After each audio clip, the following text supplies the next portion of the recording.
नमस्कार दोस्तों, स्वागत है आपका हमारे YouTube चैनल में। दोस्तों, इस संसार में कोई भी ऐसा प्राणी न हो जो धन की इच्छा न रखता हो। हर कोई यही चाहता है कि उसके पास इतना सारा धन हो कि वह उससे अपने सभी इच्छाएं पूर्ण कर सके। यदि बहुत सारा नहीं तो कम से कम इतना धन तो व्यक्ति के पास होना ही चाहिए जिससे वो अपने जीवन का गुजारा कर सके। कुछ लोग सही राह चुनते हैं तो वही कुछ लोग धन कमाने के लिए छल कपट का सहारा लेकर अति शीघ्र धन कमाने की कामना करते हैं। दूसरी तरफ कुछ लोग ऐसे भी होते हैं जिनके पास पैसा ज़्यादा दिन तक टिक नहीं पाती। दोस्तों, ऐसा माना जाता है और कहा भी जाता है और कई लोगों ने प्रमाण भी देखा है कि भगवान के घर देर है लेकिन अंधेर नहीं। दोस्तों, अगर भगवान की भक्ति करते हैं तो निश्चित तौर पर आपके जीवन के अंदर बदलाव आते हैं, अर्थात आप अपने जीवन में उन तक पहुंच जाते हैं जिन तक पहुंचने का आपने स्वप्न देखा है। आज हम उसी के बारे में आपको बताएंगे। निश्चित तौर पर मेहनत के बिना कुछ नहीं मिलता, लेकिन अगर आप मेहनत के साथ साथ छोटे उपाय करते हैं तो उसका लाभ आपके जीवन के अंदर बढ़ जाता है, जिसकी वजह से आपके जीवन में जैसा आप चाहते हैं वैसा आपको जल्द प्राप्त होता है। आज हम आपको बताएंगे रसोई घर के अंदर जो आटा होता है उसके उपाय। नवग्रहों की कृपा पाने के लिए सबसे सरल उपाय। आटे से जुड़े इन उपायों को करने से परेशानियां होगी छूमंतर।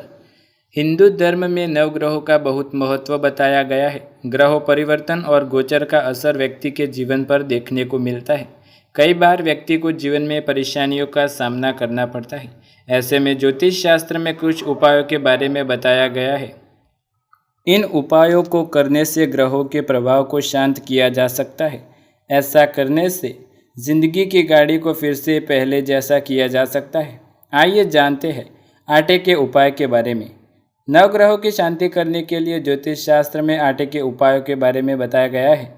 नियमित रूप से किचन में इस्तेमाल होने वाले आटे के कई उपाय आपकी किस्मत बदल सकते हैं। इन आटे के उपायों को करने से जीवन की परेशानियों को दूर किया जा सकता है। घर में बढ़ रही आर्थिक परेशानी, कर्ज से मुक्ति के लिए आटे का कुछ कारगर उपाय। घर में आय के साधन बढ़ाने के लिए बृहस्पतिवार के दिन किचन में आटा गूंथते समय थोड़ा सा गुड़ मिलाकर उसकी लोई बना ले और गाय को अपने हाथों से खिला दे। ऐसा करने से ग्रह दोष से छुटकारा मिलता है और जीवन में सुख शांति आती है। अगर किसी जातक के जीवन में परेशानियां साथ नहीं छोड़ रही, काम बनते बनते बिगड़ जाते हैं, तो आटे में चीनी मिलाकर घर के आसपास चींटियों को खिला दे। ऐसा करने से दिक्कतों में से राहत मिलेगी। कई बार व्यक्ति को तमाम कोशिशों के बाद भी तरक्की नहीं मिलती, बिजनेस में लाभ नहीं होता, तो आटे की गोलियां बनाकर मछलियों को खिला दे। ऐसा करने से भाग्य प्रबल होगा और बिजनेस चलने लगेगा। अगर नौकरी की तलाश करने के बावजूद कुछ हाथ नहीं लग रहा, तो रविवार के दिन आटा गूंथते समय गुड़ मिलाकर लोई बना ले और गाय माता को अपने हाथों से खिलाएं। ये नौकरी के नए अवसर बनने और दिक्कतें दूर करने के लिए एक बहुत ही कारगर उपाय माना जाता है। स्वास्थ्य। यदि आपको अपने कारोबार में घाटा हो रहा है तो इसके लिए आपको अपने कार्यस्थल के ईशान कोण में लगातार 7 गुरुवार को वहां पर सूखी हल्दी से स्वास्तिक का चिन्ह बनाने से व्यापार में फायदा होगा। इसी प्रकार उत्तर दिशा में हल्दी का स्वास्तिक चिन्ह बनाने से आपको अपने कार्य में सफलता मिलती है।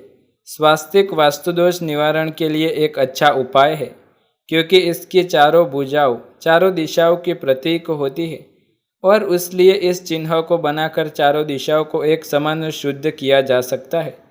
यदि आपके घर में मुख्य द्वार के आसपास किसी प्रकार का कोई वास्तु दोष है, तो यहाँ की नकारात्मक ऊर्जा को समाप्त करने के लिए आपको 9 इंच लंबा और चौड़ा सिंदूर के दरवाजे पर स्वास्तिक का चिन्ह बनाना चाहिए। इसकी जगह आप अष्टधातु या तांबे का स्वास्तिक भी अपने मुख्य द्वार पर लगा सकते हैं।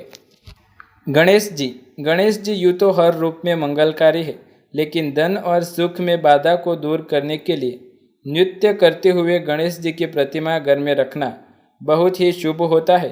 गणेश जी को ऐसी प्रतिमा को इसी प्रकार रखना चाहिए कि घर के सभी सदस्यों की दृष्टि इन पर बार बार पड़े। प्रतिमा नहीं हो तो ये तस्वीर भी लगा सकते हैं, पर इनका मुख दक्षिण दिशा की ओर नहीं होना चाहिए। कुबेर और लक्ष्मी जी।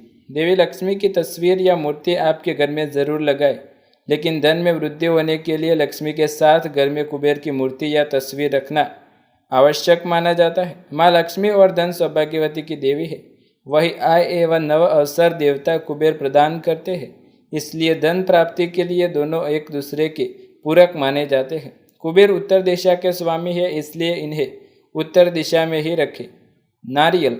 हिंदू धर्म में नारियल को श्रीफल कहा गया है। श्री का अर्थ होता है लक्ष्मी और इसलिए नारियल को देवी लक्ष्मी का स्वरूप माना गया है। इनसे एकादशी नारियल बहुत ही शुभ होता है। जिस घर में एकादशी नारियल की नियमित पूजा होती है वहाँ नकारात्मक शक्तियाँ नहीं ठहरती। माँ लक्ष्मी की कृपा से घर में खुशहाली बनी रहती है। शंख। वास्तु विज्ञान के अनुसार शंख में घर का वास्तु दोष दूर करने के लिए अद्भुत क्षमता होती है। जहाँ नियमित रूप से शंख का घोष विवाह होता है वहाँ पर हवा शुद्ध होती है और सकारात्मकता बनी रहती है। शास्त्रों में कहा गया है जिन घरों में देवी लक्ष्मी के हाथों में शोभा पाने वाला दक्षिणावर्ती शंख होता है वहाँ लक्ष्मी स्वयं निवास करती है। ऐसे घर में धन संबंधित परेशानी कभी नहीं आती। शंख में चावल भरकर लाल कपड़े में लपेटकर या शुद्ध जल भरकर पूजा स्थान में रखना चाहिए और नियमित रूप से आपको इसकी पूजा करनी चाहिए।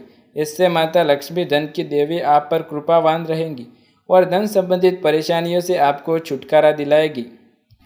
अगर आपके पर्स में नहीं टिकता है पैसा तो कर सकते हैं ये उपाय। अगर आपके पैसे ज़्यादा खर्च होते हैं तो ऐसे में आप अपने पर्स में एक लहसुन की कली रख लें। ऐसा करने से आपके पैसे जल्द ही खर्च नहीं होंगे, साथ ही बरकत बनी रहेगी। घर चाहिए अपनाए तो करें ये उपाय। हर गुरुवार को तुलसी के पौधे में दूध अर्पित करने से आर्थिक संपन्नता का वृद्धि होती है। बरगद के छाव में यदि कोई पौधा उग जाए तो उसे मिट्टी सहित खोद कर निकाले और अपने घेर ले आए। जिस गति से वह पौधा बढ़ेगा उतनी ही गति से आपकी समृद्धि भी होगी। माह के पहले बुधवार की रात्रि को कच्ची हल्दी की गांठ भगवान श्री कृष्ण को अर्पित करें और अगले दिन गुरुवार को उसे पीपल के पीले धागे में बांधकर अपनी दाहिनी भुजा पर धारण कर लें। इससे आर्थिक संपन्नता में वृद्धि होगी। धन रखने के स्थान पर पान के पत्ते में समी की लकड़ी को लपेट कर रखने से धन का अभाव कभी नहीं रहता। नियमित रूप से केले के वृक्ष में जल अर्पित करें और दोनों समय शुद्ध घी का दीपक जलाने से आर्थिक समृद्धि आप पर बनी रहती है। तो दोस्तों ये थे वो उपाय। यदि आपको ये वीडियो पसंद आए तो वीडियो को लाइक शेयर कमेंट करें और चैनल पर नए हैं तो चैनल को सब्सक्राइब करके बेल आइकन भी ज़रूर दबाएं। ऐसे ही नए वीडियो देखने के लिए हमारे चैनल के साथ जुड़े रहें। मिलते हैं अगले वीडियो में, तब तक के लिए धन्यवाद।